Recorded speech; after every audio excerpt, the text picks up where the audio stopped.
May babae pa palang sumusunod sa ganyan. Pumapayag na akong mamanhikad tayo sa kanila sa lalong madaling panahon. Sabi mo, akala nyo ba hindi ko alam? Nung namanhikan kami, takam na kayong lamunin kami. Akala nyo malakas kayo? Narinig mo ba ang sarili mo? Para kang makatang walang utak.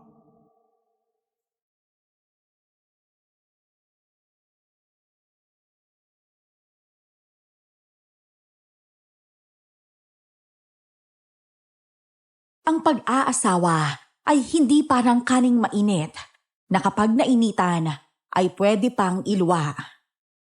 Yan ang madalas na sinasabi ng matatanda. Nung una, hindi ko talaga yun pinaniniwalaan. Hanggang sa isang araw, ako na mismo ang nakaranas noon. Magandang araw po sa inyong lahat, lalo na sa mga artist ng channel na ito. Matagal na po akong nakikinig ng mga ganitong kwento. Nung una, natatakot akong ibahagi ang kwento ko. Pero dahil sa mga taong naglalakas loob na magbahagi ng kani-kanilang karanasan, unti-unti akong nagkaroon ng lakas ng loob. Kaya ngayon pa lang, maraming salamat po. Ako nga po pala si Samuel at ito ang aking kwento. Bago ko simulan ng storya, huwag kalimutang mag-subscribe bilang suporta sa ating channel. Ano po? Balak niyo na po magpahinga at hindi namang gamot? Oo nga po, Lola. Bakit mo parang biglaan? Hindi ito biglaan. Bata ka pa lang, alam na nating ikaw ang susunod sa yapak ko, Samuel. Tinuruan na kita, hindi ba? Matanda na ako. Hindi na kaya ng kasukasuan ko ang manggamot pa. Pero Lola, paano kung hindi po kami maging kasing galing nyo? Baka masira ko lang yung sinimulan yung pangalan. Hindi mo nadala ang pangalan ko, Samuel. May sarili kang pangalan at landas. Sinabi kong susundan mo ang yapak ko, pero hindi ibig sabihin kailangan mong maging ako. May sarili kang kakayahan at baka nga mas lampasan mo pa ako. Naiintindihan ko po, Lola. Ibig sabihin, hindi ka na pwede magpakasal, Samuel? Anong magpakasal? May plano na ba kayo ng kasintahan mo? Abay, paano? Ni ayaw nga niya pumunta rito sa bahay. Pasensya na po, Lola. Matagal ko na pong iniimbitahan si Lira na pumunta rito. Pero palagi niya akong tinatanggihan. Sabi po niya, bilin daw ng mga magulang niya. Isa po yatang pamahiin. Ano na namang pamahiin yan? Yung tipong dapat mamanhikan muna bago siya madala dito? Opo, ganun na nga po. Isa daw po yun sa paniniwala ng matatanda sa kanila. Kaya po mahigpit na pinapatupad. Naku, panahon pa namin yan na uso. May babae pa palang sumusunod sa ganyan. Ay napahanga ako sa kasintahan mo dahil dyan, ha? Sige, pumapayag na akong mamanhikad tayo sa kanila sa lalong madaling panahon. Talaga po? Pumapayag na po kayong magpakasal ako? Oo naman, nasa tamang edad ka na. Kaya nga gusto kong ipasa sa iyo ang panggagamot. Isa pa, gusto ko na ding makita yung misteryosa mong kasintahan. Gusto ko ding pumupunta siya dito. Hindi po ba kayo natatakot na baka hindi ko ituloy yung pagiging albularyo ko kapag nauna ako mag-asawa? Mas mabuti nang makapag-asawa ka muna. Eh may iba dyan sa sobrang tutok sa panggagamot ay nakakalimutan ng mag-asawa. Eh syempre, ayoko naman mangyari yun sa'yo. Salamat po, Lola. Hindi ko po agad nasabi kasi natakot akong hindi nyo maintindihan. Buong kabataan ko, puro pag-aaral ng panggagamot ang inatupag ko. Minsan pa nga po, nagagalit kayo kapag walang ginagamot at tumatakas ako para makapagkita kay Lira. Hindi naman ako nagagalit dahil may nagustuhan kang babae. Naiinis lang ako kasi hindi mo siya madala rito. Eh pero ngayon, naiintindihan ko na. Naku, Lola. Hindi niya po madala dito ang babaeng yun kasi pangit. Nagdadahilan lang po yan si Samuel. Baka ayaw niya lang po mapahiya sa atin. Hoy, ano pinagsasabi mo dyan? Biro lang. Saan mo ba nakilala ang babaeng yan, ha? Hindi siya basta babae. Siya ang mapapangasawa ko. At ikaw, Belinda, huwag kang ganyan sa kanya kapag dito na siya tumira. Ha? Ano? Dito siya titira? Uy, bakit naman?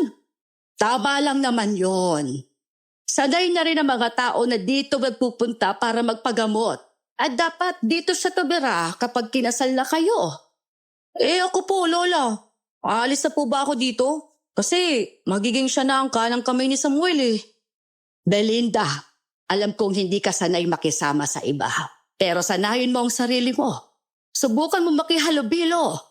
Darating din ang panahon, makakakilala ka ng lalaking para sa'yo. Kapag nag-asawa ka na, doon ka titira sa bahay ninyo. Hindi lahat ng tao katulad ng mga nakikilala mo noon. Di po ako mag-aasawa, Lola. Sa inyo lang po ako habang buhay. Kayo na po ang pamilya ko. Hindi pwede yon. Inampun kita bilang apo. Tinutulungan mo lang ako dahil gusto mong magpasalamat at pinayagan kita. Pero hindi ibig sabihin nun, itatali mo na ang sarili mo dito. Malaya ka pa rin piliin ang buhay mo. Naiintindihan ko po, Lola. Pero ito po ang gusto kong buhay eh. Yung kasama kayo. Hayaan nyo na siya, Lola. Sa tagas ng kilos niyan, walang lalaki maglalakas loob manligaw. Baka nga babae ang gusto niyan eh. Sinasabi mo. Bakit? May lalaki ka bang gusto? Wala no. Aba, namumula yung pisngi mo ha. May gusto kang lalaki no. Sino yun? Sige na, sabihin mo. Lumayo ka nga sa akin. Huwag mo akong tulitin, oy. Kahit anong gawin mo, hindi ko sasabihin. Talaga lang ha? Ha? Huwag kang lumayo, dito ka lang. Sino yan? Yung anak ba ni Aling Talia? Hindi. Hindi ko gusto yung mukha nun, no. Ang alingasaw kaya ng kilikili. Daig pa ang pinakulo ang hinog na bayabas. Hoy, kayong dalawa. Hindi na kayo mga bata, ha? Tigilan nyo yung habulan dyan sa alabesa. Mabaya'y matapot pa mga halamang gamot ko. Samuel, tama ng pang-aasar kay Belinda.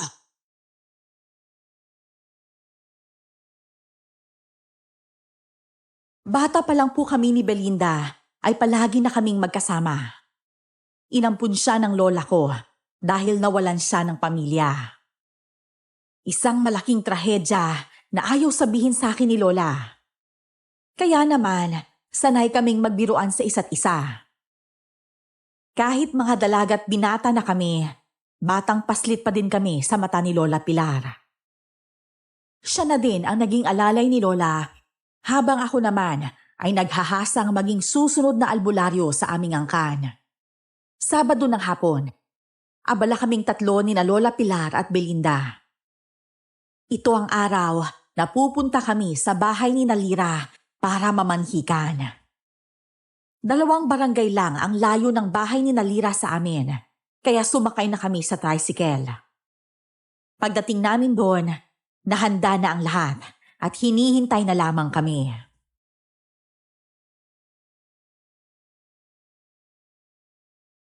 Samuel! Maligayang pagdating sa bahay namin!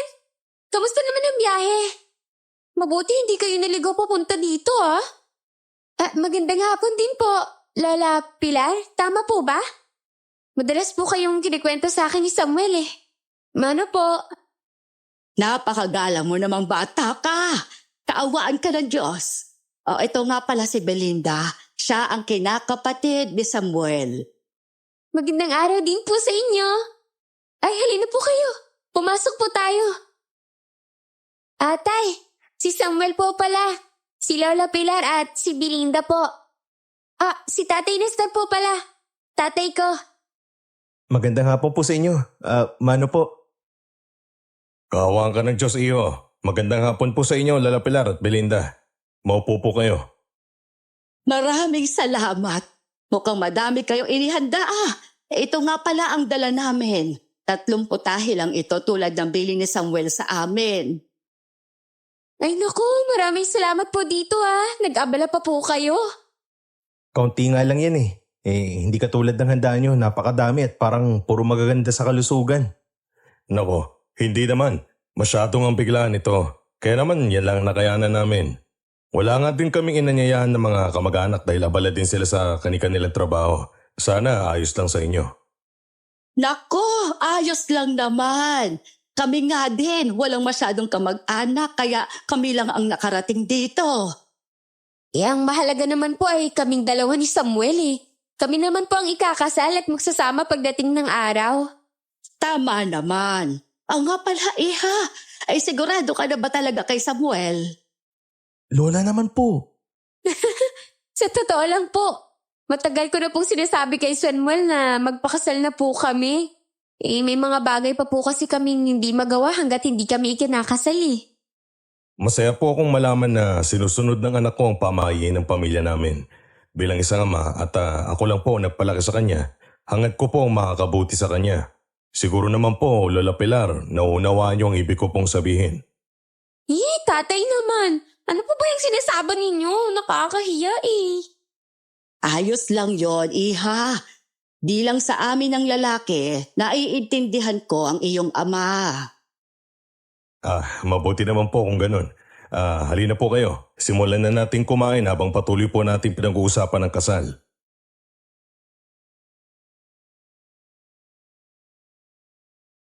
Sumenyas lang si Mang Nestor sa mga tao sa paligid. Lumapit naman ang mga ito at naglagay ng mga pagkain sa mga platong nasa ibabaw ng lamesa. Masasabi kong napakayaman ng pamumuhay ni Nalira at ng kanyang ama. Kaya medyo nag-alala ko na hindi kami bagay sa isa't isa. Ang mga hilaw na pagkain din sa isang lamesa ay sinimulang ihawin at inihahain lang sa amin ng luto na. Hindi ginagalaw ng mag-ama ang pagkaing dala namin.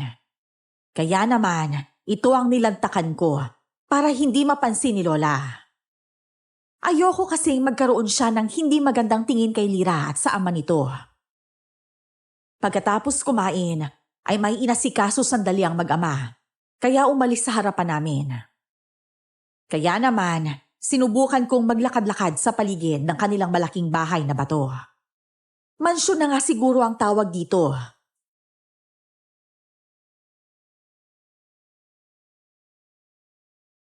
Anong ginagawa mo dito? Bakit nandito ka? Nagpapahangin lang at nagpapababa ng kinain. Ikaw, nasan si Lola Pilar? Nasa loob siya. Nakikipagkwentuhan sa mga kasambahay. Ngayon na nakita ko siya, sa itsura at kilos niya, masasabi kong bagay naman kayo. Pero ewan ko, may kung anong pakiramdam na parang hindi rin kayo tugma eh. Parang may kulang. Ano ibig mo sabihin? Gusto ko ni Lira. Gusto ko siya. Maayos na nakapag-usap ang pamilya namin. Pumayag siyang sa amin tumira kapag kinasal na. Kaya naman anong problema dun? Sa usapan walang problema, pero may kakaiba sa kanila.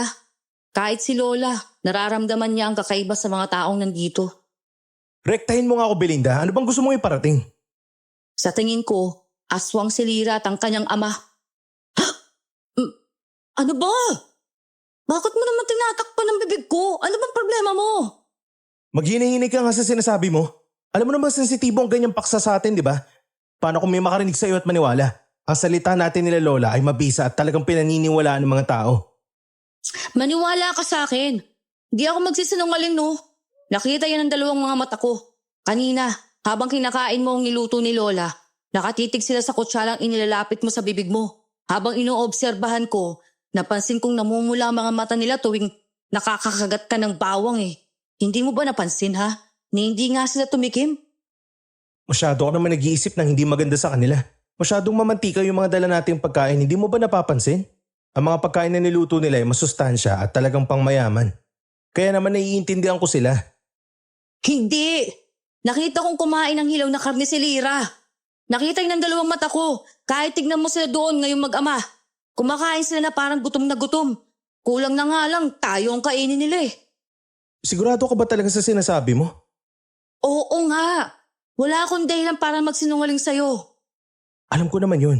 Pero kung aswang talaga sila, siguradong mararamdaman ko yun. Mararamdaman namin ni Lola. Si Lola Pilar, sigurado ako may nararamdaman siyang kakaiba sa mga yon. Gusto kong mapatunayan yung sinasabi mo. Kung kumakain sila ng sariwang karne sa lugar kung saan mo sila nakita, makakakita pa tayo ng bakas. Kaya halika, puntahan natin. Gusto kong paniwalaan yung sinasabi mo. Anong gagawin mo kung mapatunayan kong aswang sila? Ano? Sinasabi mo ang lahat ng to dahil may gusto kong makuha sa akin? Ha? Wala akong sinabing ganun ah. Nauna nang maglakad si Belinda. Pakiramdam ko ay iniiwasan niya ang tanong ko. Hindi din nagtagal ay nakarating kami sa isang kwarto na may siwang ng konti ang saradong bintana.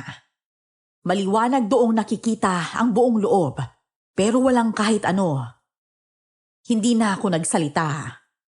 Naglakad na lang ako ng diretsyo, papunta kung nasaan si Lola Pilar. Naabutan namin silang nagkukwentuhan ni Mang Nestor. Nang lumalim na ang gabi, napagpasyahan naming umuwi. Hindi pa din kami nag-uusap ni Belinda. Lumipas sa mga araw na ganun pa din kami. Wala pang eksaktong araw ang kasal namin ni Lira. Sinabi ng tatay niya na hihingi pa siya ng payo sa iba nilang kamag-anak tungkol sa magandang araw ng kasal. Ganun siguro talaga kapag may sinusunod na pamahiin. Habang ako ay naghahanda ng mga gagamitin sa panggagamot, dumating si Belinda. Napayuko ako at nagkunwaring abala.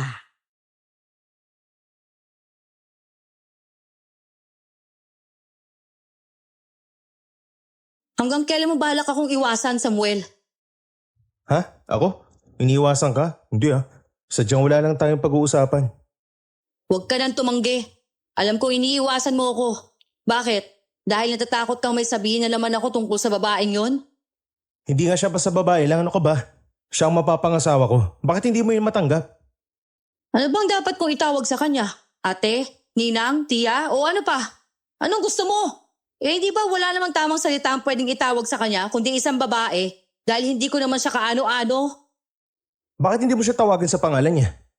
Ay, yan ba ang dahilan kung bakit hindi mo ako kinakausap? Aminin mo nga sa akin, Belinda. Kapatid ba ang tingin mo sa akin? Ha?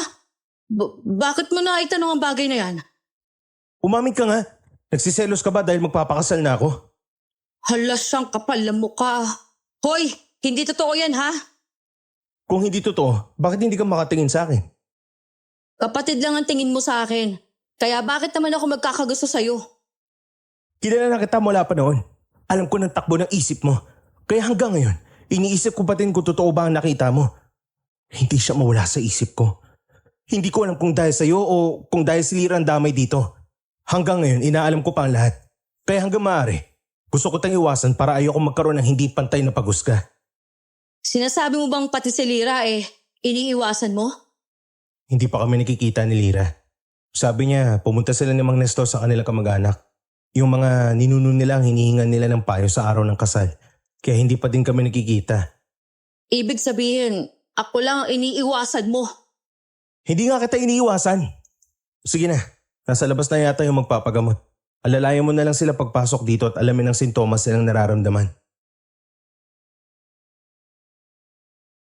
Tumango naman si Belinda. Yun talaga ang trabaho niya rito sa bahay noon pa man, kahit si Lola Pilar pa ang albularya. Kaya hindi na namin binago ang sistema. Dahil maraming nagpapagamot, kinakailangan ng mabilisang proseso. Pero pulidong trabaho. Pagsapit ng gabi, kanya-kanya kaming nagpahinga. Gabi na din dumating si Lola Pilar galing sa kanyang mga kaibigan. Yun na lang kasi ang ginawa niyang libangan simula nang ako na ang nanggagamot. Kinabukasan, habang naghahanda ako ng mga gagamitin, ay hindi pa bumabangon si Belinda. Kaya agad ko itong pinuntahan sa kwarto niya at nasalubong ko si Lola.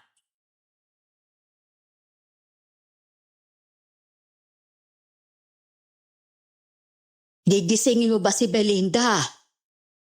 Opo Lola, galing ka po ba sa kwarto niya? Oo, kanina kasing almusal, hindi siya sumabay sa atin. Kaya naiisip kong bisitahin siya. Baka mayroon siyang sakit at hindi nga ako nagkamali. Kaya po ba may dala kayong tubig sa batsa at bimpo? Oo, mataas ang temperatura ng katawan niya. Kaya naman pinunasan ko ng bumaba naman kahit kaunti. Halika, tulungan mo ako magluto ng lugaw. Po, pero magsisimula na po ang panggagamot ko. Hindi ka naman pwedeng manggamot nang wala kang alalay. Kaya naman tulungan mo lang ako. Pagkatapos ako ang magiging katulong mo. Po, pero Lola, Huwag ka na magpero-pero pa dyan. Kailangan makakain si Belinda at makainom ng mabisang gamot sa trangkaso. Hindi siya pwedeng malipasan ng gutom, lalo na ngayon.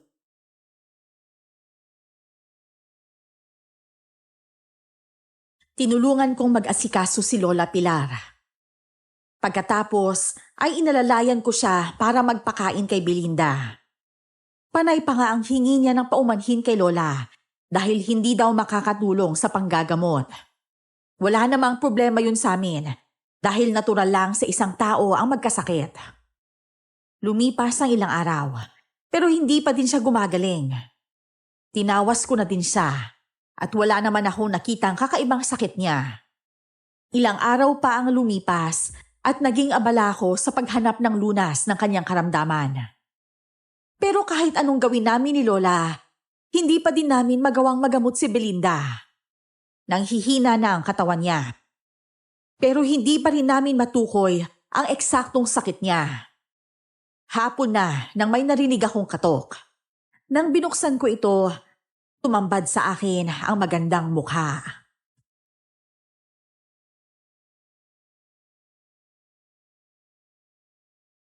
Lira, anong ginagawa mo dito? Bakit ka nandito? Ay, talaga bang tatanungin mo pa ako ng ganyan? Ito ang unang beses ko na pumunta dito. Hindi ko naman alam na bawal pala. Ha? Hindi ko naman sinabing bawal. Nagulat lang ako na nandito ka. Tsaka bakit dito ka sa kabilang pinto kumatok? Yung pinto sa unahan ang madalas kinakatok ng mga bagong nagpapagamot sa amin eh. Hindi naman ako magpapagamot sa'yo kaya dito ako kumatok. Hindi mo ba ako papapasukin, ha?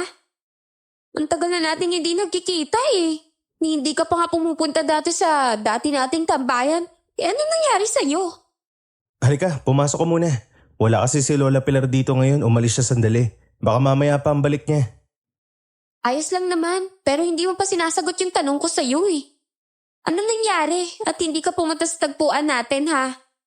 Hindi ba sinabi ko naman sa'yo kung kailan kami babalik? Pasensya na, naging abala kasi kami dito. Lalo na't mag-isa lang ako. Kumbaga hindi nasanay. Ah, ganun pala. Naiintindihan ko na ngayon. Hayaan mo, ako na lang palagi ang bibisita dito. Pinayagan naman na ako ni Tatay Nestor eh. Talaga? Magandang balita yan. Mabuti naman at hindi na ako mahihirapang pumunta doon. Ayos lang naman sa'yo, hindi ba? Hindi ba nakakahiya? Hayaan mo. Sa susunod, ako naman ang bibisita sa inyo kapag maluwag na ang trabaho dito. Naku, ayos lang naman sa akin. Gusto ko ding suportahan ka sa mga nakasanayan mo na bago pa tayo ikasal. Salamat ha. Nga pala, anong petsa na gustuhan ng pamilya mo para sa kasal natin? Nakapag-desisyon na ba sila? Pag-aralan pa daw ni Lolo eh. Madami kasi silang pamahiin lalo na sa petsa ng araw ng buwan ng kasal. Ibig sabihin ba nun, hindi tayo makakasal ngayong buwan? Tag-ulan kasi ngayong buwan. Hanggang sa susunod na 3 buwan eh. Bakit? Bawal bang magpakasal kapag tag-ulan? Hindi naman talaga bawal. Talagang may pamahiin lang sila Lola hanggang sa ngayon sinusunod pa rin namin. Ang sabi niya bawal daw bawiin yun eh. Lalo na ngayong wala na siya. Natatakot silang baka hindi kami matahimik kung hindi rin siya mapanatag. Kaya walang ibang magawa kundi ang sundin na lang. Sige, naiintindihan ko. Kahit ano naman ang mangyari, kakasal pa din naman tayo, di ba? Nga pala, nung namanhikan kami sa inyo, wala doon ang buong pamilya mo. Dapat sigurong ulitin namin yun nang kasama yung lolo mo. Hindi na kailangan no. Ayos na yung unan yung pamamanhikan. Nagkasundo naman sina Tatay Nestor at Lola Pilar eh. Kaya wala nang problema dun. May sakit kasi si Lola. Bawal siyang lumapit sa kahit sino. Nga pala. Kanina pa ako dito Hindi ko nakikita si Belinda. Nasaan pala siya? Nako, 3 linggo nang may sakit si Belinda. Kaya nga tambak ako ng trabaho dito eh. Nasanay kasi kaming nagtutulungan ng mga gawain.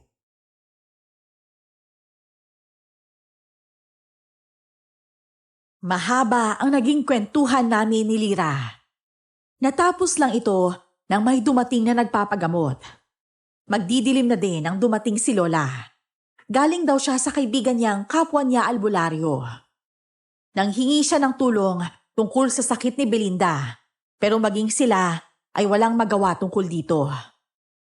Kinagabihan, habang ako ay natutulog sa sarili kong silid, may narinig akong hindi pangkaraniwang tunog ng isang nilalang. Hindi ako nagdalawang isip na lumabas para tingnan. Nakita ko si Belinda habang nahihirapang huminga dahil sa buhok na nakapaikot sa buo niyang katawan. Aswang ang nilalang na may mahabang buhok at ginagamit para mambiktima. Nakatalikod sa akin ang aswang, kaya mabilis akong lumapit sa kanya at sinipa siya. Hindi niya basta mabitawan si Belinda, kaya inulit ko pa ito ng madaming beses. Hindi naman magawang tumingin sa akin ng halimaw. Siguro ay natatakot siya sa kayang gawin ng isang albularyong katulad ko.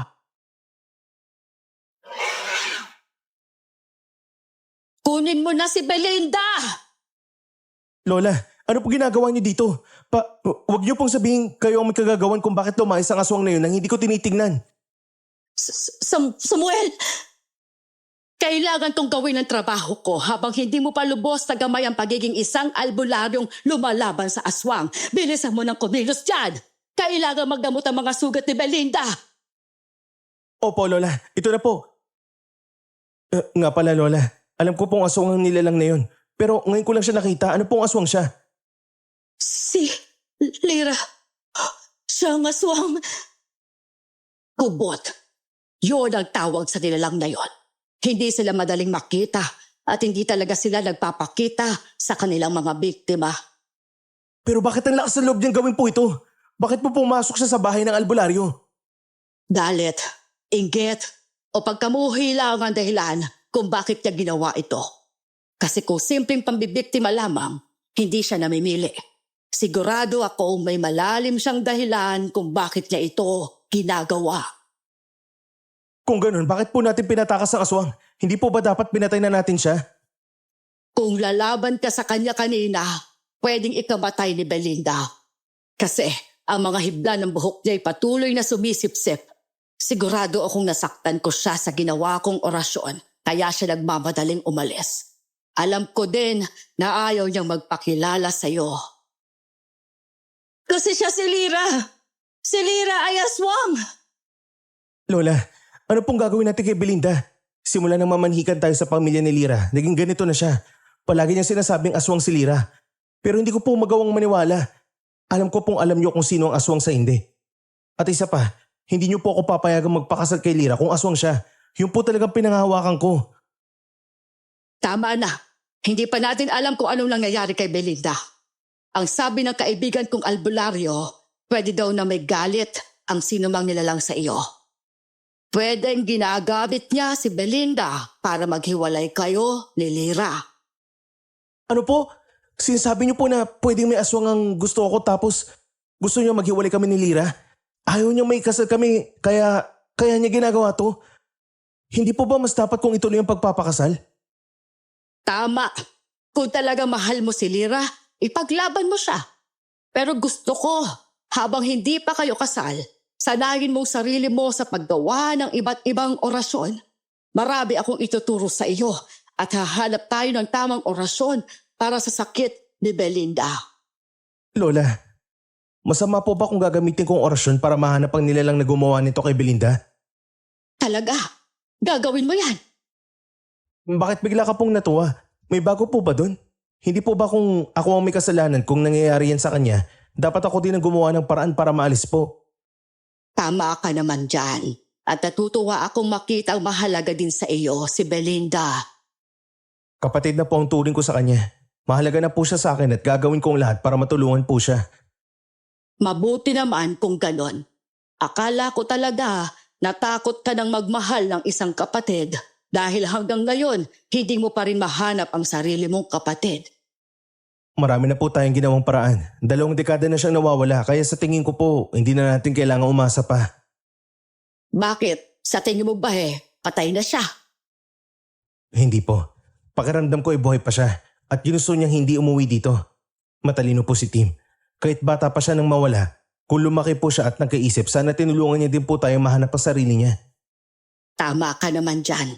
Sana nga'y mabuting pamilyang nakapulot sa kanya. Umasa din po kung ganun ang nangyari. Oh, eto. Malinis na ang mga sugat ni Belinda. Nalagyan ko na rin ng mga gamot ang kanyang mga sugat dahil sa mahiwagang buhok na yon. Sige na, matulog ka na at magpahinga sa kwarto mo. Dito muna ako magbabantay sa tabi niya. Sige po, Lola. Lalagyan ko lang po ng pangontra ang buong parte ng bahay natin. Hindi na kailangan. Ayos na yung tanggapin na lang ang may mga pangontra. Hayaan na lang natin pumasok ang sino man. Maging alerto na lang tayo at sa susunod, sisiguraduhin kung mapapatay natin sila. Sinasadya niyo po pala yun? Oo. Isa pa, hindi lahat ng aswang ay masasama. Pwedeng may aswang na kakailanganin ng tulong natin. Kaya walang pangontra ang likuran ng ating bahay. Doon sila dadaan kapag kinailangan nila ang tulong natin. Gusto ko po sanang kontrahin ng sinabi niyo pero magtitiwala po ako sa lawak ng pag-iisip at plano niyo po, Lola.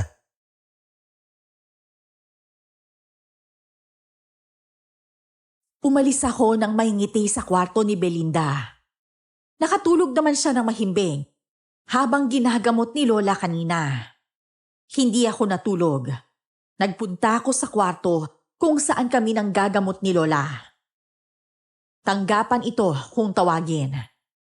Gusto kong malaman kung ano ba talaga ang ibig sabihin ni Belinda o kung totoo ang hinuha ng albularyong hinihinga ng tulong ni Lola Pilar. Dahil hirap akong silipin gamit ang orasyon, napagpasyahan kong magmatsyag sa bahay nila Lira. Alam kong imposibleng hindi nila ako mapansin, lalo na kung aswang talaga sila.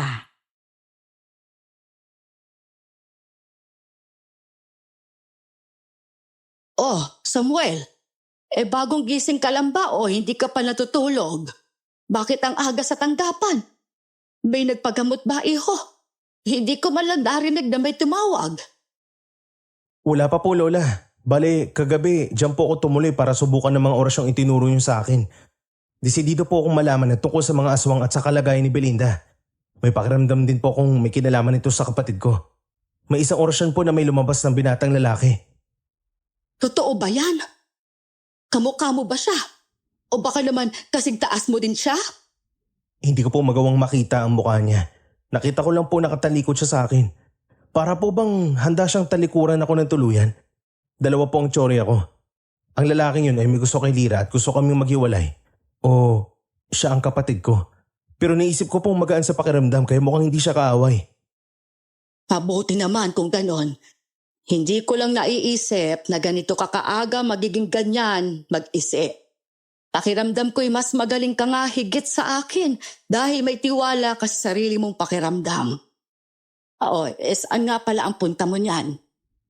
Gusto ko na pong puntahan si Lira. Nang ganito kaaga? May hindi ka ba sinasabi sa akin? Ha? Wala naman po, Lola. Gusto ko lang po talagang makita si Lira bago magsimula ang mahabang araw ko sa tanggapan. Alam ko pong madami na naman ako makakaharap na magpapagamot. Ang pag-ibig nga naman. Ay sige na, mag-iingat ka ha.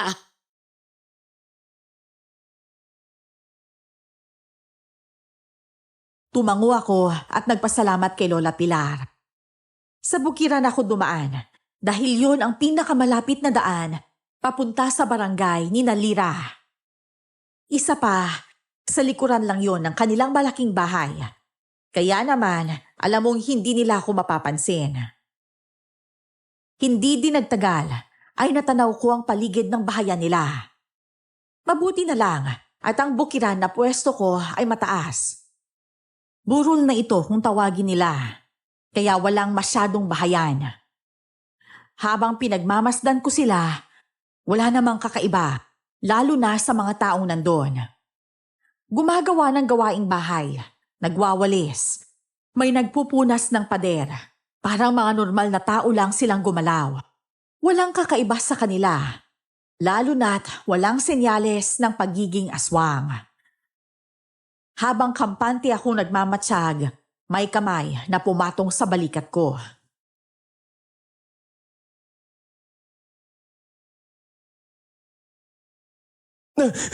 Sino ka? Anong ginagawa mo dito? Ikaw ang binatang albularyong namanhikan sa pamilyang yan. Bakit mo sila minamatyagan?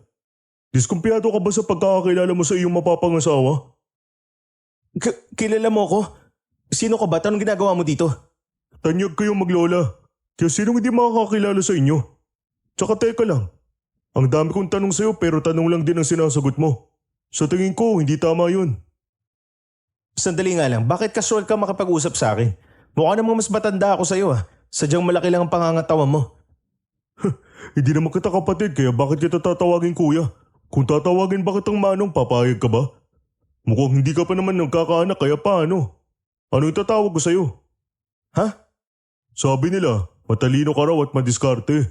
Pero sa nakikita ko ngayon mukhang hindi naman totoo. Natatameme ka nga sa harapan ko eh. Sino ka ba talaga? Aray! Bakit ganun? Ano nangyari sa'yo? Bakit nasasaktan ka? Hinawakan mo lang naman ako at wala akong ginawang masama sa'yo.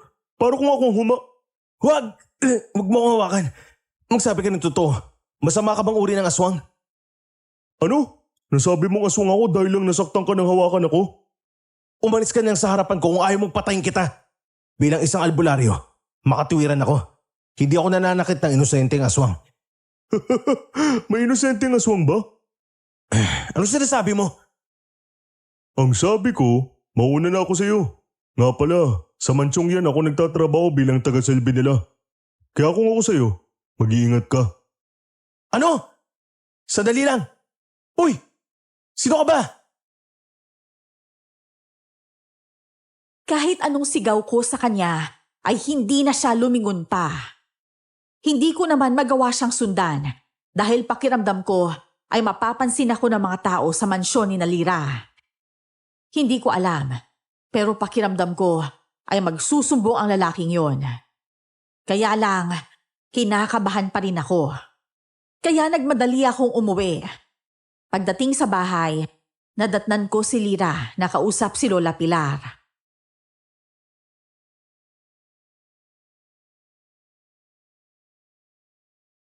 Oh, Samuel, saan ka ba galing? Bakit kayong ka lang dumating? Kanina pa kasi nandito si Lira. Hindi naman daw kayo nagkasalubong sa daan. Saan ka ba dumaan? Ano po? Ano? Bakit? May sinabi ba si Tatay Nestor sa'yo, ha? May nasabi ba siyang masama? Gusto niya bang maghiwalay na lang tayong dalawa? Ano? Sabihin mo sa akin! Ha? Wala naman siyang sinabing kahit ano. Hindi din kami nagkaharap. Bakit? May nangyari bang hindi maganda? Nag-away ba kayo? Oo. Hindi kami magkasundo dahil minamadali ko ang kasal. Gusto kong tigilan na nila yung kanilang paniniwala pero hindi naman siya pumayag. Sabi niya kung ipipilit ko daw yung gusto ko, hindi niya ako papayagang makasal kahit kailan. Ha?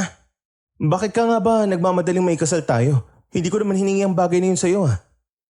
Hindi nga. Pero gusto ko eh. Gusto ko maikasal tayo sa lalong madaling panahon. Gusto ko na palagi kang kasama. Gusto kong natutulungan kita dito. Darating din naman ang araw na yun. Mas magandang magpakasal tayo ng luwag sa loob ng mga taong mahal natin. Hayaan mo, palagi na akong bibisita sa bahay niyo para kahit maging abala ako, may oras ako para sa'yo. Talaga? Paglalaanan mo ako ng oras? Pero paano si Belinda? Hindi ba kailangan niya ng matututukan sa paggagamot lalo na ngayon? Ano? Anong alam mo sa sitwasyon ni Belinda? Ano kasi iho, habang nag-uusap kami, naikwento ko sa kanya ang sitwasyon ni Belinda at kung gaano ako kasayang tutukan mo ang pagpapagaling sa kanya. Kaya naman pala. Hayaan mo Lira. Sisiguraduhin ko may oras ako sa'yo kahit tutok ako sa pagpapagaling kay Belinda. Hindi ko hayaang magalit lalo na ang tatay mo sa'yo. Basta, hindi natin sila bibigyan ng sama ng loob. Mas masaya kung tanggap nilang ikakasal tayo. Kaya kami naman hikad sa pamilya mo, di ba? Kung kailangan, diligawan ko din ang tatay ni Nestor mo. Talaga? Gagawin mo ba talaga yung bagay na yan, ha? Palagi ka ba talagang bibisita sa bahay, ha? Sigurado ka na ba dyan? Oo naman. Ayoko ding lumaki pa ang away niyo mag-ama dahil sa akin.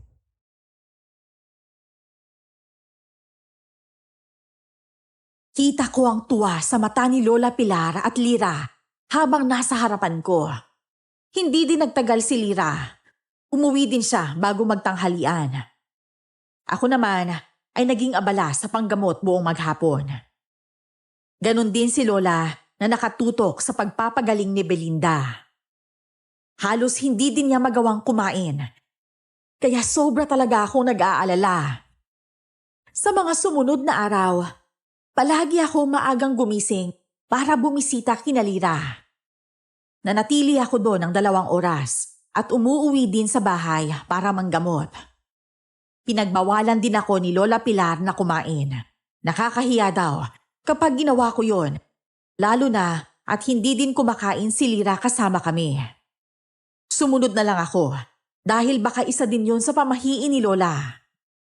Habang nagpapahangin ako, umalis si Lira sandali nang may humawak sa kamay ko. Nagulat pa ako dahil sa lamig ng kanyang kamay.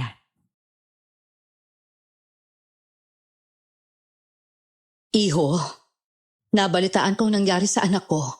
Pwede bang gawin mo ang lahat para gumaling siya? Sige na, parang awa mo na. Po? Ano pong ibig niyo sabihin? Sino pong anak niyo? Si Lira po ba? Pero wala naman pong sakit si Lira. At sino po ba kayo? Ako, si Sally. Nanay Sally ang tawag sa akin ng mga kasamahan ko dito. Ang anak ko ay ang babaeng nasa bahay ninyo. Ano po? Anak niyo? Si Belinda po bang anak niyo? Oo, sige na iho. Mangako ka sa akin. Tatalunin mo silang lahat at ililigtas mo ang anak ko. Sandali lang po. Medyo hindi ko po maintindihan ang lahat. Kung nandito lang naman po pala kayo at alam niyong anak niyo si Belinda, bakit hindi niyo po nagawang bisitahin man lang siya? Kailangan niya po ng magulang. Sigurado po kung matagal na niya kayong gustong makita. Delikado pa ang sitwasyon namin ngayon. Hindi kami nagpapakita para sa kaligtasan niya.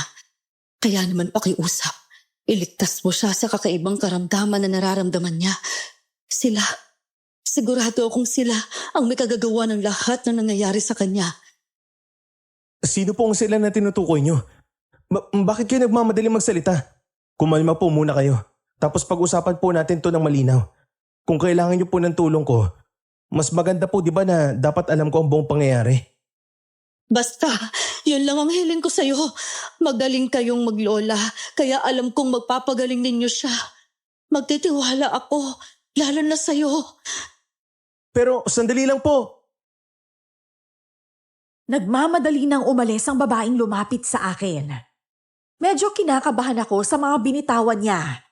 Kaya naman, gusto ko sana siyang habulin. Yun nga lang, dumating si Lira at tinawag ako. Kaya naman nawala sa atensyon ko kung saan nagpunta ang ginang na yon. Hindi din nagtagal ay umuwi ako.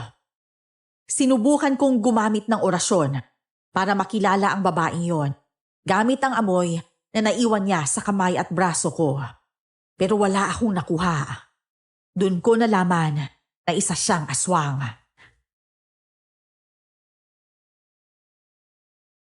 Mukhang abala ka dyan Anong orasyon naman ang pinag-aaralan mo ngayon? Bakit kapag gumamit ng banal na langis sa iyong braso? Posible po kayang ang aswang na dumukot sa magulang ni Belinda ang kagagawa ng nangyayari sa kanya? Anong sinabi mo? Alam mo ang nangyari sa pamilya ni Belinda? Paano? Hindi naman niya yun naikwento sa atin, hindi ba? Habang nasa poder ako nila Lira, may ginang na lumapit sa akin. Nagpakilala siya bilang si Nanay Sally.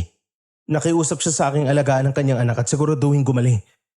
May mga sinabi din siya sa akin na sila raw ang may kagagawa ng nangyayari kay Belinda. Ano? Sinong sila? Yung Nanay Sally na nagpakilala sa'yo? Hindi po. Ang binabanggit niya po ay sila. Sa tingin ko po ay ibang nilalang. Na hindi din siya sigurado kung sino. Kung ganon, ano ang resulta ng ginawa mong yan? Nakilala mo ba sila? Hindi ko po sila nakilala ng lubusan. Nakita ko lang po na hindi sila ordinaryong nilalang. Si Nanay Sally ay isang aswang. Pwede ngang nasa poder pa rin siya ng mga aswang. Saan mo siya nakita? Hindi mo man lang ba siya hinabol o niyayang sumama man lang? Kailangan siya ni Belinda ngayon kung siya talaga ang magulang niya. Ginusto ko po siyang isama. Hindi din po malinaw ang mga sinasabi niya sa akin pero agad po siyang umalis sa harapan ko. Kung hindi po ako nagkakamali, nasa poder po siya nila Lira. Hindi po kaya aswang si Lira. Mas magandang sabihin mo yan kung may malakas kang ebidensyang mag-uugnay sa sinasabi mo. Kung wala kang sapat na ebidensya, hindi ka pwedeng maghinuha lamang. Hindi iyon ang pinairal ko sa buong panggagamot ko dito. Gumawa po ako ng iba't ibang orasyon para mapatunayan yan pero hindi po ako makahanap. Simula po nang sinabi yun ni Belinda, patuloy po ako nagsasaliksik. Maging ang bawang at asin ay hindi niya kinatatakutan. Kaya hindi ko po mapatunayan na aswang si Lira. Hindi kaya nabubulag ka lang dahil sa nararamdaman mo? Po, sinasabi niyo po bang umihina ang kakayahan natin kung tayo ay nagmamahal? Hindi po ba dapat mahigpit at determinado ang isang nagmamahal sa kanyang pinaniniwalaan? Tama. Pinaniniwala mong sarili mong hindi siya aswang kasi mahal mo siya. Hindi ka nagsasaliksik kasi gusto mong malaman ang totoo.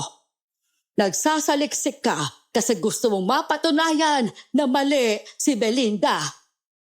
Ha? May pinagkaiba po ba yun? Malaki.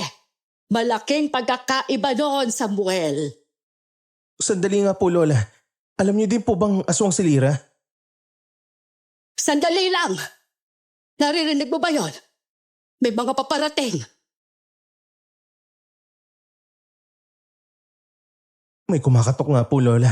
Ako na po ang bahala magbukas sa kanila. Pwede niyo po bang puntahan si Belinda? Kakaiba po kasi ang pakiramdam ko sa nilalang na kumakatok.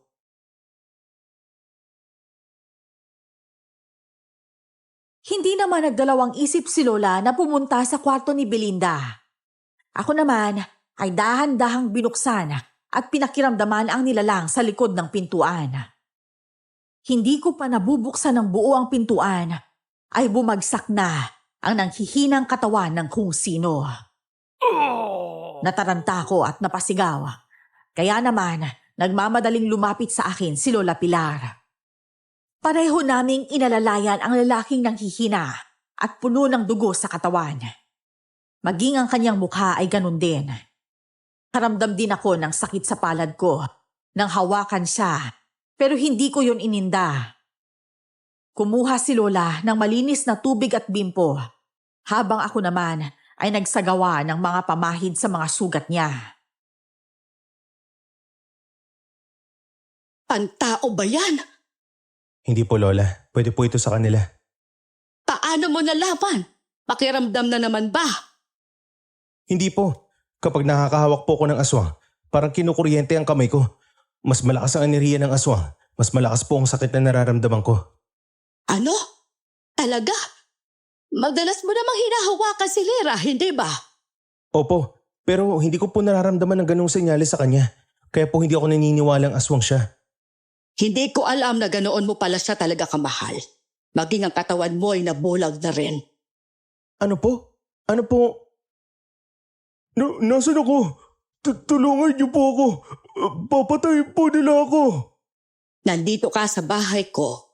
Ligtas ka dito. Kaya hindi mo kailangan mag-alala. Lola Pilar, ikaw po ba yan? Hindi po ba nananaginip lang ako? Ako nga ito. Bakit mo ako nakilala? Anong kinalaman natin sa isa't isa?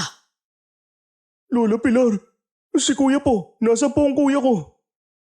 Si Samuel ba ang kuya mo? Ha? Ikaw yung lalaki nakakita sa akin sa burol nung nakaraan ah. Ano nangyari sa'yo? Hindi ba aswang ka? Paano ka nasaktan ng ganito? Nandiyan ka pala kuya. Bakit hindi mo sinabi na sa likod lang kita? Sandali lang naman. Hindi ako makahinga. Ano bang sinasabi mo dyan? Lola Pilar, tulong po. Saan kayo unang nagkita? Paano hindi mo nakilala ang kapatid mo? At anong ginagawa niyo sa burol? Ay, akala ko hindi mo na ako bibitawan. Ganito po kasi yung Lola. Nung umaga nagpaalam ako sa inyo, yun ang araw na nagmatsyag ako sa burol sa likod ng bahay ni Lira. Sa kasamaang palad, nakita kong lalaking yan. Teka nga po, ano pong sabi niyo? Paano ko naging kapatid ng katulad niya? Lumaki lang ang katawan niya, pero ang mukha ninyong dalawa, magkapareho. Pero aswang po siya. Nung pinatay nila sila nanay at tatay habang naglalakbay kayo para manggamot, Hindi ako pinatay ng mga aswang na yun. Isinama nila ako sa kanilang tabi. Habang tumatakas, aksidente akong nakagat at naging aswang. Pero may sumpa pa rin sa pagkatao ko. Ano? Paano mo maalala ang lahat ng yun kung naging aswang ka? Ang isang taong naging aswang ay nawawala ang kanilang alaala. Hindi na walang alaala ko dahil direkta akong naging aswang. At hindi dumaan sa pagiging kayanggaw. Yung nasa pagitan ng dalawang nilalang. Pero kung ikaw ang kapatid ko, matalino yun. Sigurado kong uuwi yun kahit anong mangyari. Sinubukan ko, kuya. Ginawa kong lahat para makatakas. Pero hindi ko alam kung anong meron sa kanila. May ginagawa silang masamang ritual. Gamit yun, nababasa nila ang alaala ng isang tao. Nalalaman nila kung sinong nakasama at nakasalamuha ko. Kaya ganito ang natamo ko. Kung kaya nilang gawin yan, ibig sabihin kaya rin nilang pekein ang kanilang pagkatao. Aray! Ang sakit na likod ko! Anong meron sa likod mo? Patingin nga ako. Anak ng putya, ano to? Bakit may saksak ka sa gilid? Tumabi ka riyan. Ako mag-aasikaso sa kanya. Kumuha ka ng mga kailangan ko, mga dahon na pwede sa mga aswang. Opo. Ito na po, Lola. Hindi ko alam kung alin dito yung gusto niyong gamitin eh. Tinapala ni Lola ang sugat ng saksak sa gilid ng lalaking tumatawag sa akin ng kuya. Medyo diskumpiyado pa rin ako sa pagkatao niya. Isa siyang aswang. Kung totoo man ang mga sinasabi niya, hindi malayong ginagaya niya lang ang kapatid ko para makuha ang tiwala ko. Nagpatuloy ang panggamot at pagtatanong ni Lola sa kanya. Hanggang sa sinabi niya ang kanyang pangalan. Nagkwento siya ng pinagdaanan niya sa lugar na yon. Sandali nga. Kanina ka pa nagsasabi tungkol sa mga nilalang na nagtago sa iyo sa mga lugar na yun pero hindi mo pa binabanggit kung sino sila. Kapag ba sinabi ko kung sino sila, maniniwala ka ba?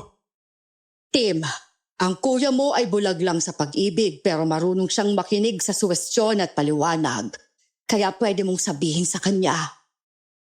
Lola, alam niyo po ba tungkol sa sinasabi niya? Kuya, kapag po ba sinabi kong aswang si Lira, paniniwalaan mo ko? Paano mo nasabi yan? Siya ba ang gumawa ng mga sugat sa katawan mo? O hindi po, pero siya ang nag-utos ng lahat ng pananakit sa akin. Sinaktan niya ako dahil sa mga sinabi ko sa'yo nung minsan tayo nagkita. Ano? Pero sa bagay, tama lang yun. Binigyan mo ko ng ideya tungkol sa kanila. Hindi ba tama naman ako? Pareho lang ang nasa isip nating dalawa. Oo, bukod pa ron madami tayong kailangang iligtas. Ang sinasabi mo ba madami ang nakakulong doon katulad mo? Baka yung nagpakilalang nanay ni Belinda ay nakakulong din doon at kailangan nating tulungan. Pero hindi niya hinihingi ang tulong ko. Ang gusto niya ay matulungan ko si Belinda. Kaya hindi ba dapat yun ang simulan kong gawin? Ginagawa naman natin ang lahat. Pinapagaling natin siya. Pero sadyang may kakaiba lang sa sakit ni Belinda. Pero hindi ibig sabihin nun, hindi na natin tutulungan ang nangangailangan. Naiintindihan ko naman po, Lola. Pero kung malakas sila katulad ng sinasabi ni Tim, may laban po ba tayo? Baka ikamatay natin to. Lumaki kang magaling at madiskarte. Kaya sigurado akong marunong ka ring makipaglaban. Hindi ba noon, nag-ensayo kang mabuti dahil gusto mong mahanap si Tim? Talaga po? Hinahanap niyo ako? Pero bakit hindi niyo man ako natagpuan? Tumigil po ba agad kayo? Hindi tumigil ang kuya mo. Pinatigil ko siya. Alam kong hindi mo gustong mangyari yon. Gusto mong mapasaya ang kuya mo, hindi ba? Siyempre naman po. Pero kung hinanap at natagpuan niyo ako, siguradong papatayin kayo ng mag-amang yun. Sandali nga! Kung pinahirapan ka nila ng husto dahil sa sinabi mo kay Samuel, paano ka nakatakas? Nakatali po ako habang pinapahirapan nila ako. Pero may isang nanay yung humiwa sa mga tali ko. Nakayuko ako kaya hindi ko siya nakilala pero laking pasasalamat ko sa ginawa niya. Salamat talaga sa kanya. Pero hindi ko alam kung kaya ko silang iligtas. Nagtitiwala ako sa iyo, kuya. Iligtas mo sila. Tutulungan naman kita eh. Sige na. Sige, pagplanuhan nating mabuti ang pagligtas sa kanila. Talaga, Lola? Sandali lang po, Lola. Paano po kung bitag lang ito? Paano kung pinapakapit lang nila tayo? Hindi mo ba pinagkakatiwalaan ang kapatid mo? Kuya, hindi ko gagawin ang bagay na yun. Natakot lang ako mapahamak kayo, kaya hindi ako lumapit noon. Tama siya, Samuel. Bakit ba ganyan ka mag-isip? Nag-iingat lang po ako, Lola. Alam ko pong kapatid ko siya. Nararamdaman ko. Pero hindi ba kayo rin na nagsabi huwag basta magtiwala? Tama naman. Pero pakiramdaman mo ang sarili mo. Huminga ka ng malalim. Isipin mo ang sitwasyon. Pinakiramdaman ko ang paligid. Lumayo muna ako. Inisip ko ang sitwasyon. Kung gaano ako kailangan ng mga taong katulad ni Tim, lalo na si Belinda. Napahinga ako ng malalim. Bumalik ako kay Lola Pilar. Alam kong bawal kaming manakit ng mga nilalang na walang ginagawang masama. Pero alam kong madami silang ginawang masama. Tinulungan ako ni Lola sa pagpaplano. Pero bago kami makalayo sa mapa, may sumigaw sa labas ng bahay. Sigurado kung sila yung mga yan. Kailangan niyo na po umalis, Lola. Isama niyo na po si Belinda, ako na po bahala sa kanila. Tama po siya, Lola. Kami na po ni Tim ang bahala, tumakas na po kayo. Kaya ko pa naman lumaban gamit ang orasyon. Mas mabuti kung ikaw ang magdala kay Belinda, Samuel. Lola naman, lalaki po kami ni Tim. Mas hindi po namin kakayanin kung kayong lumaban. Nauunawaan ko. Basta't mag-ingat kayong dalawa. Pangako po yan, Lola. Mag-iingat kami. Nagmadaling pumunta si Lola Pilar sa kwarto ni Belinda. Kami naman ni Tim ay sabay na pumunta sa labas ng bahay. Nakatayo ang madaming payat na kulubot na mga aswang. May magandang itsura na mahabang buhok na nasa gitna ng mga ito, kasama ang isang malaking hulma ng lalaking aswang na may pakpak. Napaisip ako bigla. Siguro ay sila na ang mag-amang tinutukoy ni Tim. Sa sobrang inis ko, binato ko agad sila ng mga pulbos na ginawa namin ni Lola. Saka winasiwas ang buntot ng pagi na isa sa mabisang sandata panlaban sa aswang. Kuya, dahan-dahan lang. Pangontra din yan sa akin. Lalayo muna ako. Pasensya na. Bugso lang ng damdamin. May pinoprotektahan lang tayo, di ba? Sige, kuya. Ako na sa mga payat. Magpapahabol ako. Yung babae siguradong hindi kanya masasaktan. Paano mo nasabi? Sigurado ka bang si Lira yun? Ayaw mo talagang paniwalaan. Sige na, kuya. 1, 2, 3. Nagmamadali akong sumugod sa malaking aswang. Hindi naman ako tanga. May isip naman ako. Pero ang puso ko ang ayaw maniwala sa kung ano ang pinapahiwatig nila sa akin. Kampante lang ang malaking aswang na iniiwasan ang bawat hampas ko, mga atake at maging ang mga sipa ko. Nanatili namang nanonood ang magandang aswang na may mahabang buhok. Habang patuloy akong nakikipagbuno sa malaking aswang, nawala sa tabi niya ang aswang na babae. Kaya naman kinabahan ako at napatingin sa direksyon papunta sa bahay. Nakita ko ang likod niyang papunta sa loob noon. Bago pa man ako makakilos, sinipa na ako ng malaking aswang. Sumadsad ako sa lupa at nauntog ang ulo ko sa kung saan. Kailangan kong iligtas sina Lola Pilar at Belinda. Hindi sila pwedeng abutan ng babaeng aswang. Alam kong siya ang kumuha kay Belinda nung nakaraan. Kaya naman, hindi ko ininda ang sakit at lumundag papunta sa kanya. Ha! Hinawakan ko ang buhok niya para pigilan.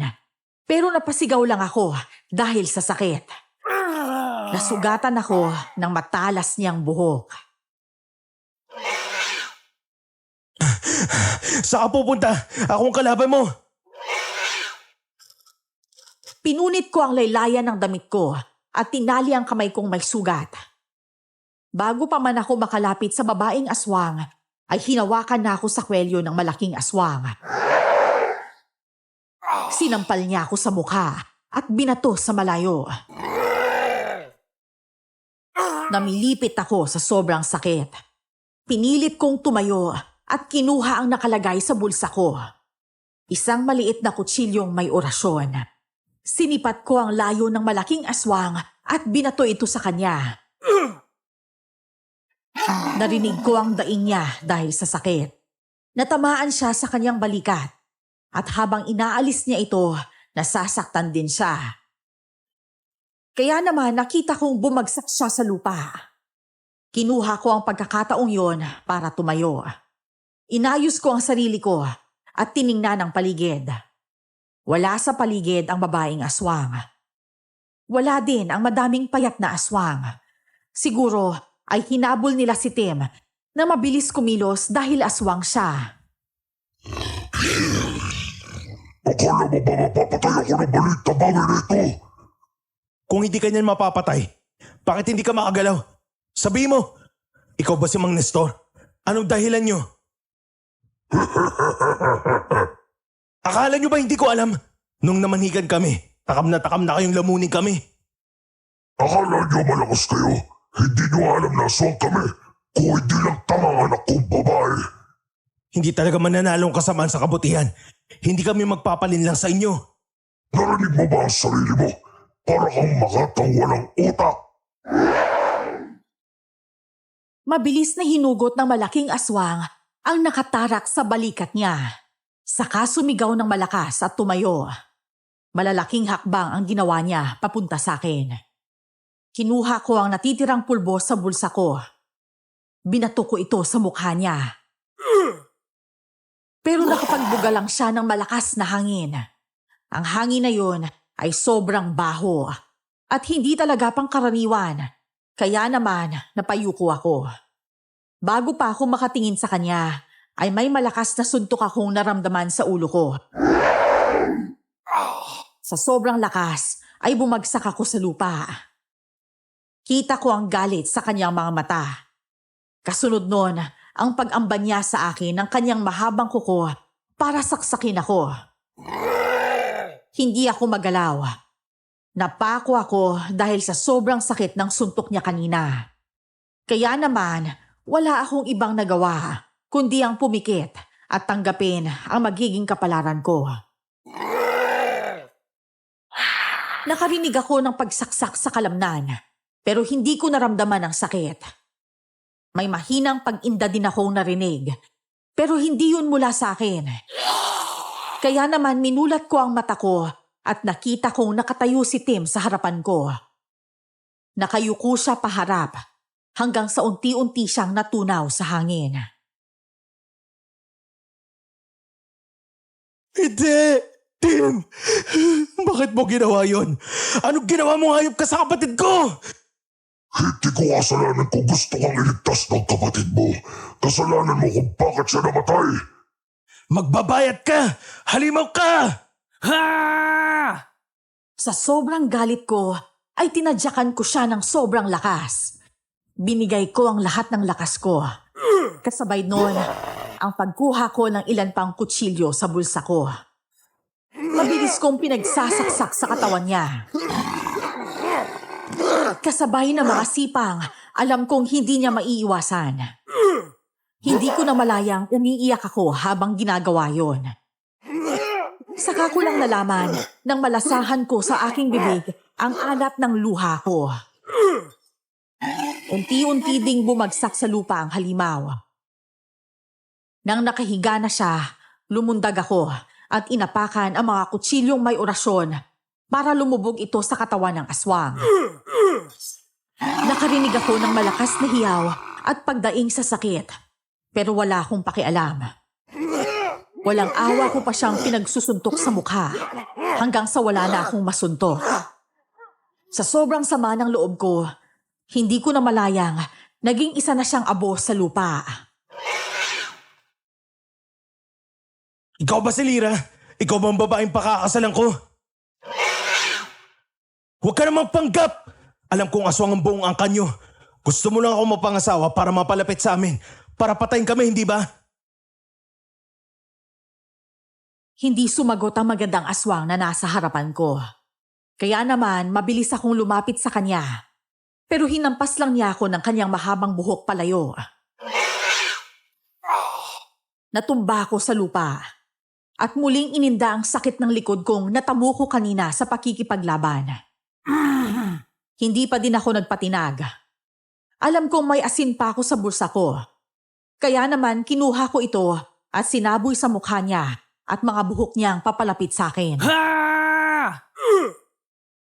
Sumisigaw akong sumugod papunta sa kanya. May bulsa ang likod ng salawal ko kung saan nakalagay ang matalas na gunting. Napaghandaan ko na ito bago pa man mangyari. Alam kong magkakaharap kaming muli ng babaeng minsang kumuha kay Belinda. May ideya na ako pero hindi ko lang matanggap. Pero ngayong nasa harapan ko na siya, wala akong ibang gagawin kundi harapin ang masakit na katotohanan. Habang papalapit ako, sunod-sunod din ang pag-atake ng buhok sa harapan ko. Kaya naman ginupit ko ito ng paulit-ulit habang iniilagan. Nakikita kong nasasaktan siya. Kaya naman pinagpatuloy ko ang pag-ubo sa buhok niya hanggang makalapit ako. Itinuro ko sa mukha niya ang gunting pero napatigil ako dahil bigla siyang nagbago ng mukha. Bumalik siya sa katauhang minahal ko.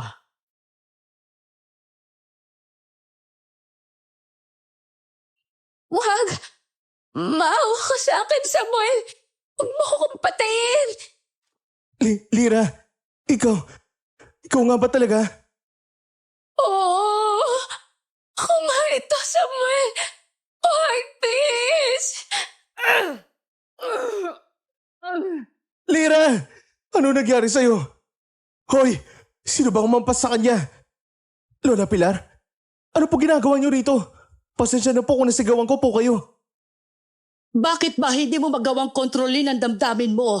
Bakit pa palagi mong sinusunod ang puso mo? Kasi po, yun ang tinuro niyo sa akin. Ang paniwalaan ng puso ko. Oo! Sinabi ko yun sa'yo para matuto kang pag-aralan ang sarili mong damdamin. Kung makagagawa ka ng mali dahil sa nararamdaman mo, ibig sabihin, matuto ka. Pero hindi ko sinabing hayaan mo ang lahat ng natutunan mo sa isang tabi habang sinusunod ang puso mo. Pasensya na po kung nagkamali ako. Mahal na mahal ko lang po si Lira. Oo, taliwas sa paniniwala natin ang pagkatao niya. Pero wala na po bang pagkakataon para sa kanya? Pinatay ng tatay niya ang kapatid mo, Samuel. Gumising ka nga! Alam ko po yun, pero ginawa ni Tim yun para mabuhay ako. At sisirain mong buhay mo sa nilalang na yan, ha? Sandali lang po, Lola. Ang bigat-bigat po ng emosyon. Pakiramdam ko masisiraan ako ng bait. Pwede po ba? Hampasin niyo na lang po ako sa... Aray! Lola naman! Bakit po may kaserola kayo? Ang sakit po nun ah! Naiintindihan ko kung mahal mo pa rin ang babaeng yan. Alam kong bata ka pang masyado kaya mag-isip-isip ka muna. Tulungan mo kung ikulong ang babaeng ito. Alam kong mahal mo siya, pero buksan mo ang isipan mo. Kahit gusto ni Tim na maging masaya ka, hindi ibig sabihin magiging masaya ka lang kung ikakasal ka. Kung sakali man, baka ibang babae talaga ang nakatadhana sa'yo. Naiintindihan ko po, Lola Pilar. Maraming salamat po sa pag-unawa. Ako ang lola mo. Nandito ako hindi para husgahan ang nararamdaman mo, kundi para tulungan kang maging mabuting tao. Halika na, tulungan mo na ako.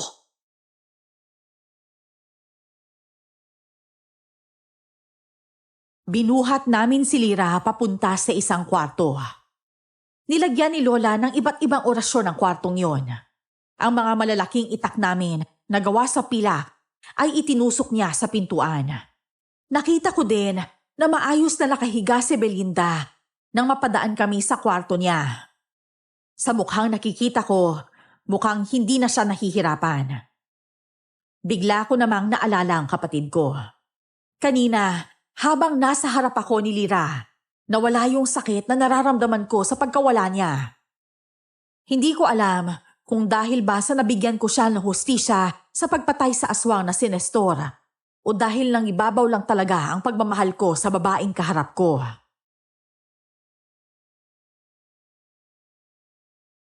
Lola, wala na po si Tim. Namatay po siya habang nililigtas ako. Alam kong nasasaktan ka sa pagkawala niya, pero isipin mo na lang na iniligtas ka niya. Ang buhay mo ay buhay niya. Kaya gawin mong lahat para maging makabuluhan ang buhay mo. Isa pa, hindi mo naman siya pinabayaan.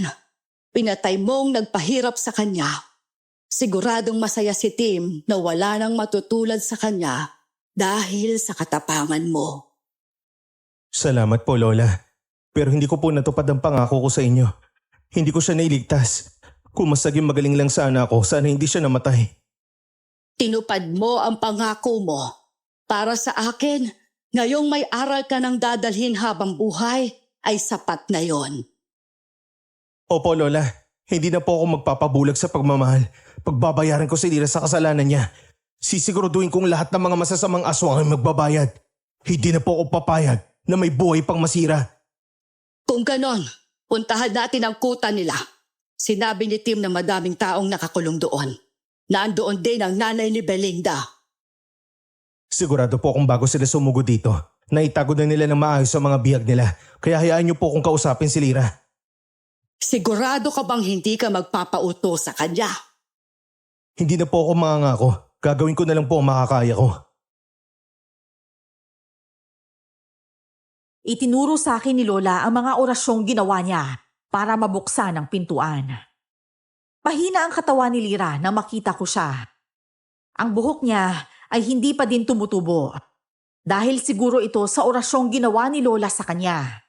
Hindi niya magamit ang pagiging aswang niya. Iba't ibang halamang gamot din ang sinubukan kong gamitin sa kanya. Inihahanda ko to para sa mga nilalang na pwede naming makasagupa. Gusto kong maging handa para walang kahit anong buhay na ang muling maisakripisyo. Napasigaw si Lira nang maipatong ko sa balat niya ang isang tinudtod na bawang na madaming asin at kalamansi. Para siyang baliw habang umaatras palayo sa akin ang nakaupo. Anong nangyari? Anong ginagawa mo? Alisin mo tong nilagay mo! Nasasaktan ako! Pakiusap! Alisin mo to, Samuel! Pasensya ka na. Gusto ko lang subukan ng iba't ibang halamang gamot sa'yo. Kailangan kasi namin ito para may panlaban ako kapag sumugod sa kuta nyo. Anong sinasabi mo? Balak namin iligtas lahat ng mga nabihag yung tao o aswang man. Lahat ng inosenteng nilalang ay kailangan namin palayain. Isa yun sa mga alituntuning hindi nakasulat sa obligasyon ng isang albularyo. Sige! Iligtas mo kami! Iligtas mo kami sa halimaw na yun! Pwede mo bang ipaliwanag sa akin kung paano kita ililigtas sa mga halimaw na sinasabi mo? Medyo naguguluhan ako. Siya lang akong ordinaryong tao noon. Hanggang sa maging isang kubot na aswang.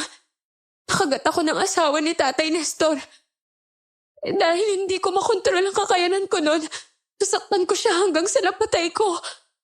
Dahil doon, kailangan kong sundin ang lahat ng gusto ni Tatay Nestor. Sinasabi mo bang pati ikaw ay biktima ng halimaw na yun? Na sumusunod ka lang sa kagustuhan niya? Pero bakit mo ko pinaibig sa'yo? Ano yung nararamdaman mo? Totoo ba yan o uutusan din niya? Aaminin ko nung una, inutusan niya akong kailanin ka. Kapag naging asawa na kita, maganda ang katawan mo para paglagyan ng kaluluwa ng tatay niyang nangihina. At mangyayari lang yun kapag nakikasal na tayo. Kaya naman, gusto nilang ikasal tayo sa gabing bilog na ang buwan. Ano? Tunay ang nararamdaman ko sa'yo. Totoong minamahal kita dahil mabuti kang anak at kapatid. Sadyang nahirapan lang ako dahil hindi ko pag-aari ang buhay ko. Kapag nasaan yung aswang ako, para akong robot na sumusunod lang sa kanya. Nakasumpa na sa pagkatao ko ang pagsunod sa kanya kahit wala na siya. Bukod sa pagiging lakaw na aswang, isa din siyang magaling na mangkukulam. Lira, Huwag mo akong yakapin. Kahit hindi mo na ako mahalin. Kahit kaumuhian mo ako habang buhay. Sisiguraduhin ko magbabayad ako. Papayag ako maging alipin mo. Kahit lagyan mo pa ako ng tali sa leeg na parang aso. Huwag mo lang akong patayin. May tunay na pamilya din ako eh. Kahit hindi na nila ako nakikita, gusto ko silang nagkagabayan. Pasensya na. Naawa lang ako sa kalagayan mo. Ganito, kailangan ko munang iligtas ang mga bihag ng sinasabi mong tatay at tuluyang patayin ang ninuno na sinasabi mo. Kung mapuputol ko ang ugat, sigurado ako masisimulan natin ang pagbabago. Sige, pero mag-iingat ka. Lahat ng mga aswang na nandun ay wala. Nasa ilalim din ng mga kapangyarihan niya. Mananatili ang sumpa kahit patay na ang pinanggalingan nito. Hanggang hindi ito nakukontra. Ikaw lang makakagawa nun. Sandali lang. Yung sumpa na nararamdaman ni Belinda sa kanya din ba galing? Oo! Ginawa niya yun dahil ayaw niyang maging malapit kayo sa isa't isa. Kapag umamin ng babaeng yun, posibleng magbago ang isip mo at siya ang piliin mong maging asawa. Natatakot si Tatay Nestor na hindi mangyari ang gusto niya dahil sa babaeng yan. Naiintindihan ko na. Pwede bang humiling sa'yo? Anong hihilingin mo? Huwag mo na siyang tatawagin tatay. Sa tuwing naririnig ko yan, bumabalik ang galit ko at natatakot akong baka masaktan kita. Nga pala, saan ko matatagpuan ang kuta? Sabihin mo sa akin ang detalye ng bawat bahay niyo. Sa ganun, alam ko ang iiwasan sa hindi. Dinitalye sa akin ni Lira ang lahat. Magaan sa pakiramdam ko ang pakinggan siya na para bang nagsasabi siya ng katotohanan. Matapos niyang sabihin sa akin ang lahat, agad akong umalis at sinabihan si Lola Pilar. Pero sinigurado kong naibalik ang orasyong makakapagpigil kay Lira na lumabas. Sa totoo lang, kahit may mga nasabi siyang nakakatulong sa akin, hindi ko pa din maiwasang magdalawang isip. Isang pag-iingat lang para wala ng buhay na masakripisyo. Iniwan ko na lang din si Lola Pilar at Belinda sa bahay. Nakasarado din ang aming tanggapan. 1 linggo na ang nakakalipas. Pagdating ko sa mansyon, maingat kong hinanap ang lugar kung saan nakahiga ang sinasabi nilang ninuno nila. Nakita ko itong nakahiga. Kaya naman, sinaboy ko sa mukha niya ang pulbos ng rowan. Sumigaw ito sa sakit at unti-unting nabilaukan.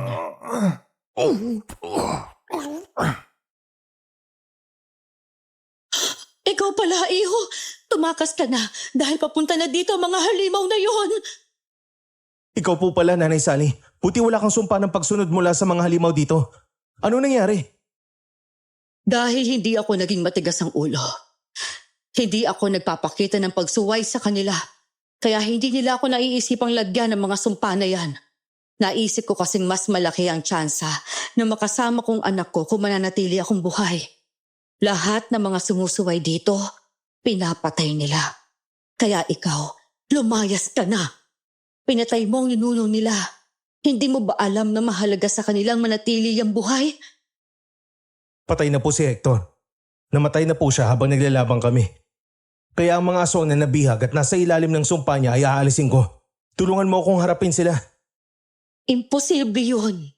Baka ikamatay ko kapag humarap ako sa kanila. Hindi pa ako ganun kalakas at katibay ang loob.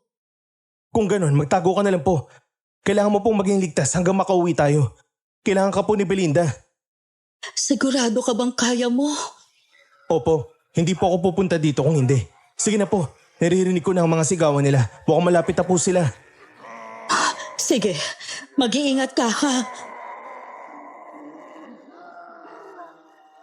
Tumakbo si Nanay Sally sa tagong pwesto. Ako naman ay naghintay sa pagdating ng mga aswang na wala sa kanilang sarili. Binuksan ko ang bag ko at kinuha ang madaming garapon ng asin. Nang makita ko sila, sinaboy ko ang mga ito sa harap nila. Mukha namang mahihina silang aswang, kaya hindi nagawang lumakad papunta sa akin at lagpasan ang mga limpak na asin. Kinuha ko ang pagkakataon na yon para paghahampasin sila sa ulo ng kaserola. Pinadala kasi yon sa akin ni Lola. Mabisa daw kasi yon para matauhan ng mga aswang na nasa ilalim ng sumpa ni Nestor. Nilagyan din namin ito ng orasyon ni Lola, kaya naman bumagsak ang mga aswang sa lupa. Alam ko mga biktima lang din sila, Kaya naman iniwan ko silang tulog. Tinawag ko si Nanay Sally. Saka namin tinahak ang pauwi sa bahay.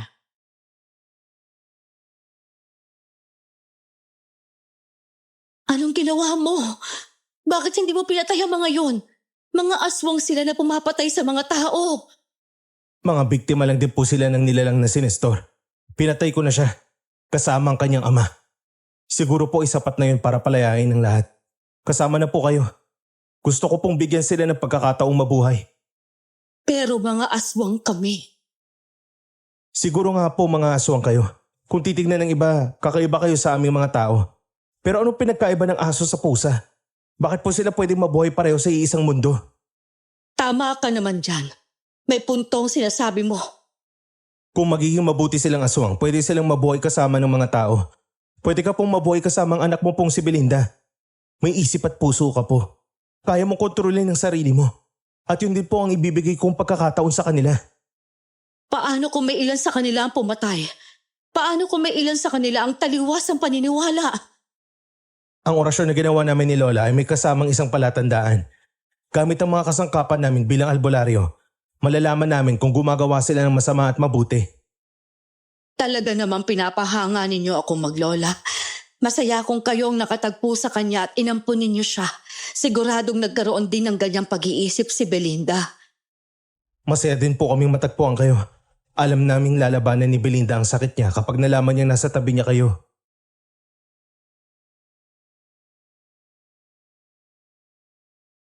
Hindi din nagtagal ay nakarating kami sa bahay. Nagulat kaming nasa maayos na lagay na din si Belinda. Kumakain ito na masaya kasama si Lola Pilar. Kaya naman sumali na lang kami ni Nanay Sally. Pagkatapos kumain ay pinuntahan ko si Lira.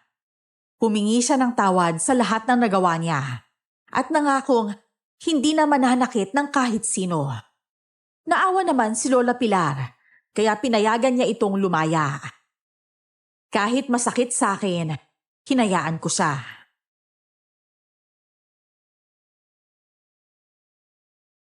Lola, nung una pa lang po ba alam niyo nang aswang siya? Alam niyo na pong biktima lang siya ng halimaw na yun? Oo, alam kong tatanungin mo ako kung bakit ko yun nagawa. Pero gusto kong mapalapit sa kanya. Gusto ko din siyang tulungan na makalaya kasi trabaho natin yon. Naiintindihan ko po, Lola. Minsan napapaisip ako kung bakit hinahayaan niyo munang maranasan ko kaysa sabihin niyo ng direkta ang solusyon. Pero ngayon, naiintindihan ko na. Iba po kasi ang aral na maibibigay ng karanasan kaysa sa mga salita. Alam ko pong sobrang makapangyarihan ng salita pero ang matuto sa karanasan ay napakahalagang bagay. Kaya maraming salamat po. Niyakap ako ni Lola Pilar at tinapik ang likod ko. Alam kong proseso lang ang lahat ng yon, pero ngayon natuto na ako. Ang pagkawala ni Tim ang naging daan ko para mas palawakin ang kaalaman ko sa pakikipaglaban. Si Tim din ang dahilan kung bakit binigyan ko ng pagkakataon ang mga nilalang na kagaya niya ang mabuhay sa mundo. Sa ngayon po, patuloy kong sinusundan si Lira. At masasabi kong nagbago na siya. Namuhay siya ng patas at hindi nanlalamang. Nagkaroon din po ng grupo ng mga manunugi sa lugar namin. Sila ang lumilipol sa mga nilalang na sumisira ng katahimikan ng mga tao.